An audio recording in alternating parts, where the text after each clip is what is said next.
Hello friends, welcome back to my YouTube channel.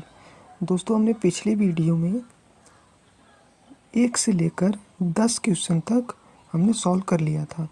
अब हम इस वीडियो में क्वेश्चन नंबर 11 से लेकर आगे जितने भी क्वेश्चन हैं सभी को सॉल्व करने वाले हैं।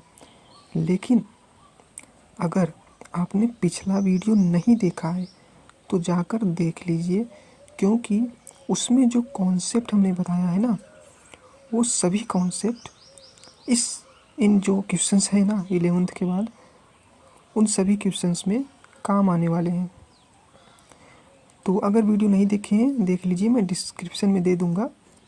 ठीक है, चलिए सबसे पहले हम देख लेते हैं क्वेश्चन नंबर 11। देखिए दोस्तों, यहाँ पर हमें दिया है कि निम्नलिखित के मान ज्ञात कीजिए। अब देखिए, यहाँ पर ये नहीं दिया है कि हमें मुख्य मान निकालना है कि कौन सा मान निकालना है। तो ध्यान दीजिए दोस्तों, जब भी सिर्फ कहे कि निम्नलिखित के मान ज्ञात कीजिए इस चैप्टर में, मतलब कि आईटीएफ या प्रतिलोम त्रिकोणमिति फलन में, तो हमें मुख्य मान ही निकालना है। ठीक, क्योंकि हमारे सिलेबस में वही है, तो मुख्य मान ही निकालना है, इतना आप समझ लीजिए। एग्जाम में भी अगर आ जाता है कि निम्नलिखित के मान ज्ञात कीजिए, अगर ये न कहे कि मुख्य मान ज्ञात कीजिए, सिर्फ कह दे कि मान ज्ञात कीजिए, तो आपको मुख्य मान ही निकालना है। तो सबसे पहले मुझे यहाँ पर माइनस दिख रहा है और यहाँ पर भी माइनस दिख रहा है। तो सबसे पहला स्टेप है कि इस माइनस को हटाइए। तो कैसे हटाएंगे, देखिए, tan इनवर्स को तो वैसे ही रखते हैं। ठीक, उसके बाद प्लस। अब देखिए, मैंने आपको एक फार्मूला बताया था, कॉस इनवर्स रीड एक्स। ये फार्मूला बताया था मैंने आपको। तो कॉस इनवर्स यहाँ पर मैं लिख देता हूँ, यहाँ पर। ठीक, कॉस इनवर्स रीड एक्स बराबर क्या होता है, कॉस इनवर्स रीड एक्स बराबर होता है pi minus cos inverse x. ठीक, और एक और फार्मूला लिखवाया था, sine inverse x, sorry sine inverse read x. ठीक, तो साइन इनवर्स रीड एक्स बराबर क्या होता है, रीड साइन इनवर्स एक्स। यही होता है, ये तो जानते होंगे आप। तो कुछ नहीं करना है, यहाँ पर क्या करना है, देखिए, cos inverse read x, x की जगह यहाँ पर 1/2 है ना, एक्स की जगह 1/2 ही तो है। तो कुछ नहीं करना है, देखिए, पाई माइनस कॉस इनवर्स 1/2, इस तरह से लिख सकते हैं कि नहीं, फार्मूला तो वही है, लिख सकते हैं। फिर उसके बाद माइनस, देखिए यहाँ पर प्लस था, एक बार मतलब एकदम बेसिक से बताता हूँ। देखिए यहाँ पर प्लस था, प्लस को इसे उतार लिया। ठीक, अब देखिए यहाँ पर मैं ब्रैकेट लगा देता हूँ, ब्रैकेट। ठीक, समझाने के लिए लगा रहा हूँ बस। तो sine inverse read x, x की जगह यहाँ पर 1/2 है, तो साइन इनवर्स रीड एक्स बराबर क्या होता है, read sine inverse x, read sine inverse 1/2, क्योंकि एक्स की जगह 1/2 है। ठीक, अब इसको थोड़ा, सॉरी दिख नहीं रहा होगा, अब दिख रहा होगा। ठीक, अब देखिए, मैं इसको थोड़ा सा और सरल करता हूँ। तो इसको हम ऐसे लिख सकते हैं, tan inverse 1 plus pi minus cos inverse 1/2 minus sine inverse 1/2। ठीक, लिख सकते हैं, बस सरल ही किया हुआ है।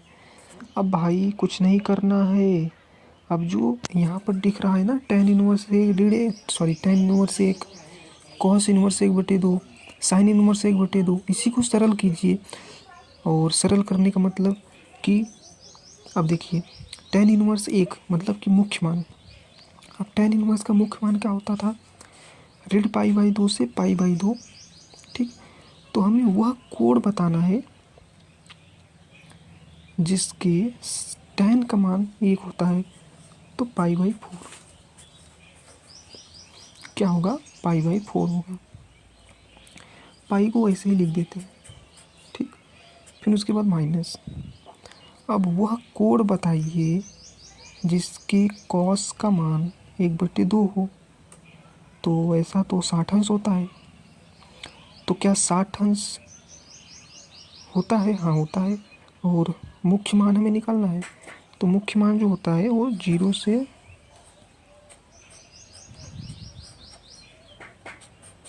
पाई। जो कॉस इनवर्स होता है उसका मुख्य मान 0 से पाई होता है। तो क्या 60 अंश 0 से पाई के बीच में है? हाँ है। तो इसलिए हम लिख देंगे उसको, क्या लिख देंगे, π/3। 60 अंश को π/3 ही तो बोलते हैं ना, ठीक है। अब यहाँ पर माइनस था, माइनस को ऐसे ही लिख दिया। अब वह कोण बताइए जिसके साइन का मान 1/2 हो। तो 30 अंश होता है, π/6। अब भाई कुछ नहीं करना है, यही जो हमें मिला है ना, इसी को सॉल्व करना है। सॉल्व करने के बाद, सॉल्व करने का मतलब समझते हैं, जोड़ना घटाना है, आंसर आ जाएगा। तो चलिए जोड़ते हैं। देखिए सबसे पहले मैं क्या करता हूँ ना, जोड़ना कैसे है ये समझते हैं कि जोड़ना कैसे है इसे, ठीक। इसको मैं पहले अलग कर देता हूँ, ये आपका अलग चीज़ है, ठीक।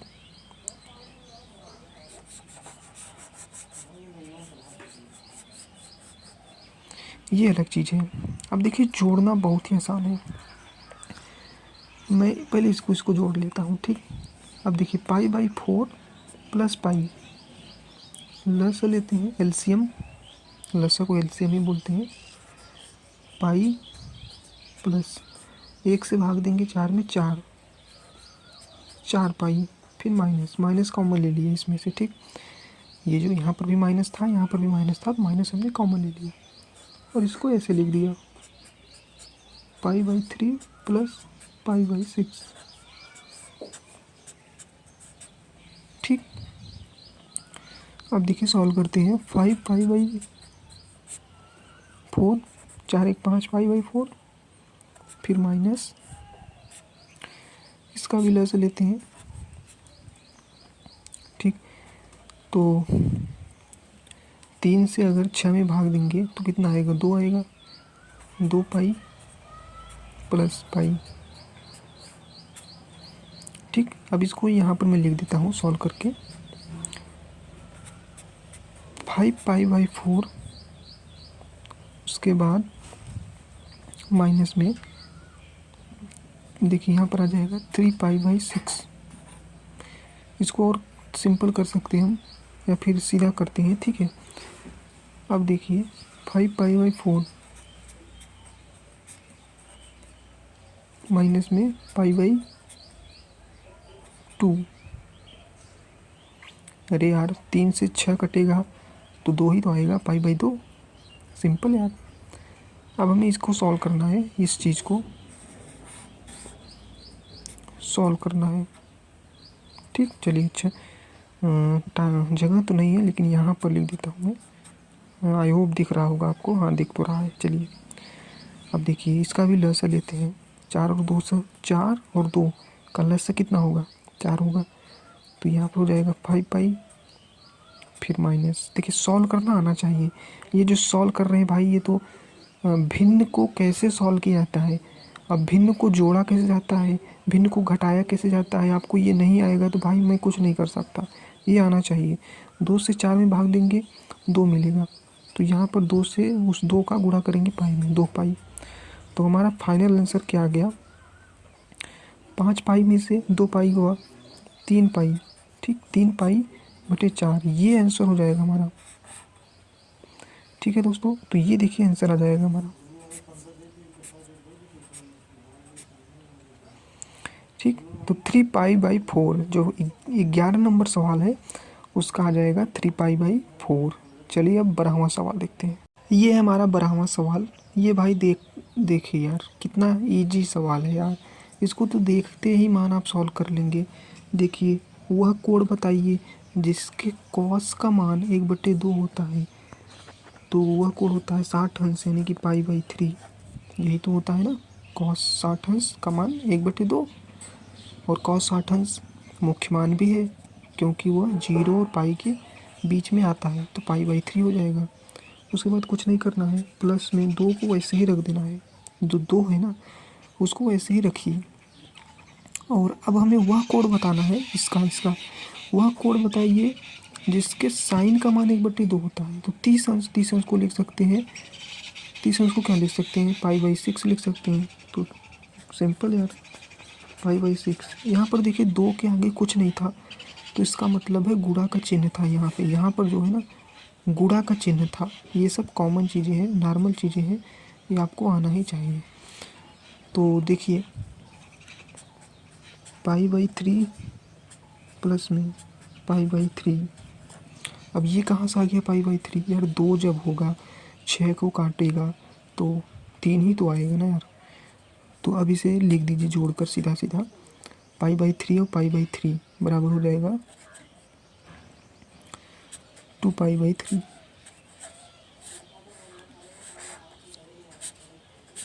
यही आपका आंसर हो जाएगा। आइए देखते हैं सवाल नंबर 13। तो देखिए जो 13वां सवाल है वो एक बहुविकल्पी प्रश्न है। इसमें में कुछ करना नहीं है, सिंपल फंडा है कि साइन इनवर्स x बराबर y है, तो बताना है कि इसमें से कौन सा विकल्प सही है।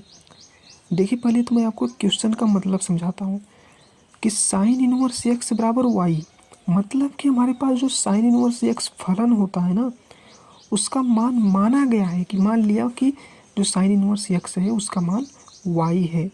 तो बताइए भैया कि जो y होता है वो कहाँ से कहाँ तक हो सकता है, मतलब कि जो y का मान होगा वह क्या हो सकता है, मतलब 0 से पाई के बीच में क्या हो सकता है या नहीं, √π/2 से π/2 बीच में हो सकता है या नहीं।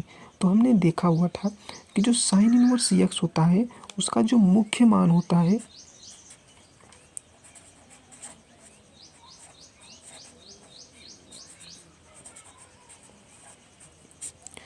ठीक, मुख्य मान जो होता है वो √π/2 से π/2 के बीच में होता है, जिसमें √π/2 और π/2 भी शामिल होता है। इसका मतलब है कि साइन इनवर्स x का जो भी मान आएगा वो इसी के बीच में होगा। ठीक, तो इसीलिए इसका जो आंसर होगा, जो y होगा वो √π/2 π/2 के बीच में ही होगा, जो y होगा ना ये, क्योंकि भाई जो y है वो साइन इनवर्स x का मान है। तो साइन इनवर्स x का जो मान होगा वो √π/2 से π/2 के बीच में ही तो होगा ना, ये तो हमने पढ़ ही लिया है। ठीक, चलिए 14वां सवाल देखते हैं जो कि हमारा लास्ट सवाल है। ये रहा हमारा लास्ट सवाल जिसमें tan इनवर्स √3 माइनस में सेक इनवर्स √2 का मान निकालना है और 4 ऑप्शन दिए हैं, इसको में से बताना है कि इसका मान क्या होगा। बहुत ही सिंपल है, जैसे हमने 11वां और 12वां सवाल किया है ना उसी तरह से करना है, बस दोनों का मान निकालिए और घटा दीजिए। तो सबसे पहले तो हमें यहाँ पर माइनस दिख रहा है, तो इस माइनस को हटाते हैं। तो हमें एक फार्मूला पता है, देखिए tan इनवर्स √3 में कुछ नहीं करना है, इसको वैसे ही रख दीजिए क्योंकि इसमें माइनस नहीं है ना, इसको तो वैसे ही रखते हैं। tan इनवर्स √3, फिर उसके बाद माइनस। अब देखिए सेक इनवर्स √x बराबर होता है पाई माइनस में सेक इनवर्स x, यही होता है हमने। ठीक, तो हमने जो फार्मूले पढ़े थे उसके हिसाब से तो यही होना चाहिए कि जो सेक इनवर्स √x होता है वो पाई माइनस में सेक इनवर्स 2 होता है। अब बस कुछ नहीं करना है, इस जो ऋण को है ना, ये जो ऋण है ना इसको अंदर भेजना है, क्योंकि भाई तभी तो सरल कर पाएंगे ना। तो कुछ नहीं करना है, देखिए tan इनवर्स √3, उसके बाद माइनस पाई, उसके बाद माइनस और माइनस जो हो जाएगा वो प्लस हो जाएगा, तो ये हो जाएगा सेक इनवर्स 2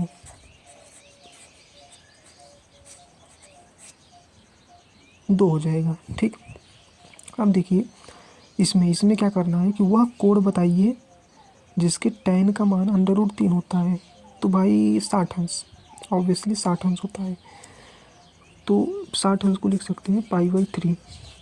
अच्छा, एक चीज़ और ध्यान दीजिए कि मैं यहाँ पर डायरेक्ट लिख दे रहा हूँ 60 अंश, ठीक, लेकिन मैं अपने दिमाग में सोच रहा हूँ कि जो 60 अंश होता है वो tan इनवर्स के मुख्य मान में आता है, तो तब मैं डायरेक्ट लिख रहा हूँ, ऐसे मनमानी थोड़ी लिख रहा हूँ, ठीक है। इसी प्रकार से आपको भी सोचना है दिमाग में कि क्या 60 अंश जो है वो मुख्य मान के अंदर आता है या नहीं आता है। तो हाँ, आता है, क्योंकि √π/2 से π/2 में 60 अंश आएगा। √π को वैसे ही रखिए, फिर उसके बाद प्लस। अब वह कोण बताइए जिसके सेक का मान 2 होता है। तो मुझे तो पता है भाई, कॉस 60 अंश जो होता है उसका मान 1/2 होता है। हाँ, होता तो है। तो इसका मतलब है कि सेक 60 अंश का मान 2 होगा, क्योंकि उल्टा हो जाता है। तो इसको भी हम लिख सकते हैं π/3। अब देखिए, इसको सॉल्व करना है। सॉल्व करना मतलब जोड़ना घटाना है। तो पहले तो मैं क्या करता हूँ ना, इसको और इसको जोड़ लेता हूँ, ठीक।